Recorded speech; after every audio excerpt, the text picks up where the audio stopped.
The VA has been improperly spending at least $5 billion a year in violation of federal laws. That's according to a top VA official who testified in Washington today. Jan Fry described the millions in waste to the House Committee on Veterans Affairs. He said the agency has made illegal purchases for drugs and medical supplies, and those violate federal contracting rules. The Veterans Administration services over 8.5 million veterans each year. They serve these people with over 1,700 service sites throughout the country. 1 year ago, we were told that veterans were dying while waiting to receive care. We were told something would be done about it immediately. We were told this would be a priority of the Obama administration. Yet here we are that 1 year later. And it's easy to see why plenty of people, mostly vets and their families, don't think, rather know. They have been lied to again. Our first guest is a 15-year veteran of the USAF Reserves and veteran advocate, a PTSD survivor who knows this system inside and out, Captain Dennis Davis.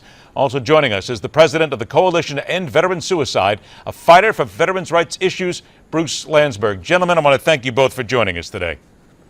Thank you. It's a pleasure to be here. David, Dennis, let me begin with you in here. This is despicable that we see here. $6 billion improperly spent, a culture of lawlessness and chaos.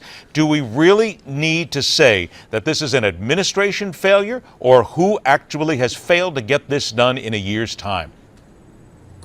Well, I think it's a part of the administration and their failure, the leadership that has been in place a long time, and then the head, the secretary of the VA that was replaced last year.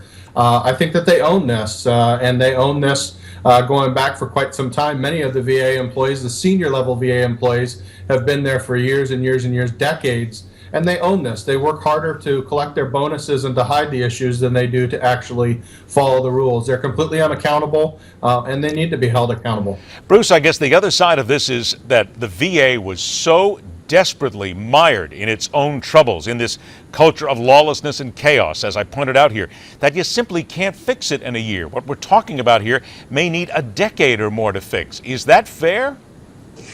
I think there are multiple challenges. Our system for dealing with the number of vets that are returning from the wars is inadequate, and I don't think the VA can do it by themselves. In fact, I think many, if not the majority of vets, are oftentimes being treated by civilian facilities. And that's what happened with our son, Captain Neil Landsberg, who unfortunately we lost 2 years to post-traumatic stress. The civilian facilities had no ability to cope with somebody in Neil's situation, and yet they are being paid by the VA or private insurance companies and offering substandard treatment. So we've got a big problem here. And I agree with Dennis, there needs to be a bit more accountability than what we're seeing. And it goes beyond just the head of the VA. I think you need to be looking quite seriously at senior management. Then Dennis, let's go ahead and look at senior management. These are the individuals in charge who are supposed to be making sure that 1 year later, this money gets spent wisely, it doesn't get badly spent, that vets get more coverage, that they're actually saved. Isn't it time then for somebody to walk into the VA, and I know this maybe sounds simple, but just start firing people? Heads have got to roll. It doesn't make a difference who you are, how long you've been there, but it's time for you to get out of a job and bring in somebody, anybody, who might have an inkling to do better. Well, absolutely it is, and interesting you brought that up. House Resolution 1994, before Congress right now, over 30 co-sponsors, bipartisan support, does exactly that, because the Secretary has said that his hands are tied, that he can only fire the senior executive officials, and that's about 400 of them, and they're not all responsible for the problem. So this tool is to be able to let anybody be fired and increase whistleblower protection, and to give the secretary the tools that he says he needs to be able to terminate these individuals. Then what's happening with this tool, though, Dennis? Because it sounds like it's exactly what's needed, and I got a feeling that as we're moving forward here, we're going to get back into politicization here, and the fact that somebody's getting in the way because they're just looking to protect themselves.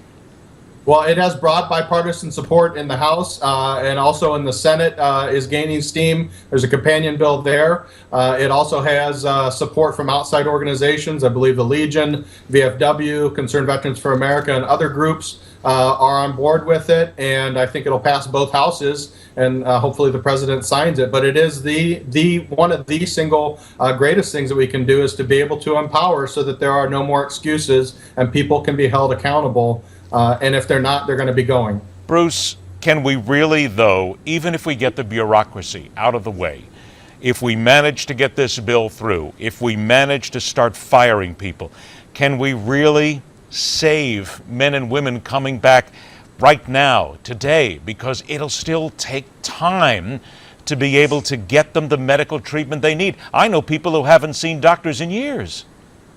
And I think that's an excellent point. It's fine for all of us to be outraged, and rightfully so. And I will leave it to others to deal with that. We're losing, as best we can tell, about 22 veterans a day to suicide. Wait a minute, hang on one sec, Bruce. I got to stop you there because that's something that needs to be focused on. 22 veterans a day are killing themselves on average, and mostly because simply they come back suffering from certain ailments, mental ailments as well, physical ailments, and they're not getting the help they need, yes?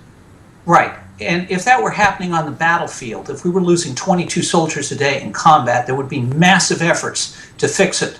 And I think, I hate to say this, but it sounds a little cynical, but I think there is sort of the attitude that, well, these service people have done their duty, thank you very much, and they are considered somewhat expendable. And I think it's time that we said, look, we know there are ways to help these people, and we need to start getting a significant education program into the civilian side of things. I'll let the VA deal with some of their problems, but I think civilian infrastructure, of which we have a lot, and they're getting paid a lot to take care of some of these people when the VA can't, needs to get some additional effort there. Dennis, are we looking, and again, you're a PTSD sufferer, are we looking at the eventuality, the reality we have to face, that overseas our military men and women face bullets and bombs and suicide killers every second of every day, but when they come home here, they're more at risk than they would be if they were overseas?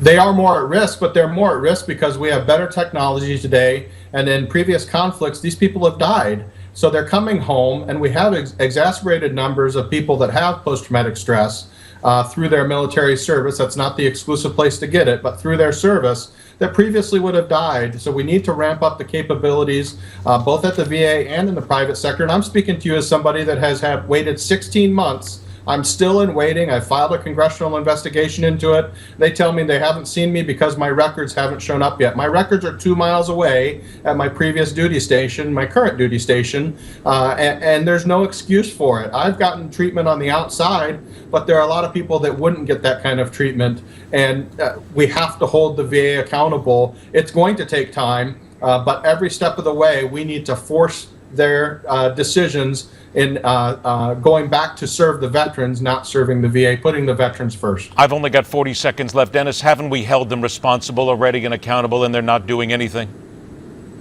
They are continuing to fight is what they're doing and maintain the status quo. And we need to remove all options from them. That's what HR 1994 does, and others and other groups and organizations and people like Bruce and I are doing, and we're going to continue that fight until our last dying breath. Bruce, they're covering their bulbous behinds, aren't they?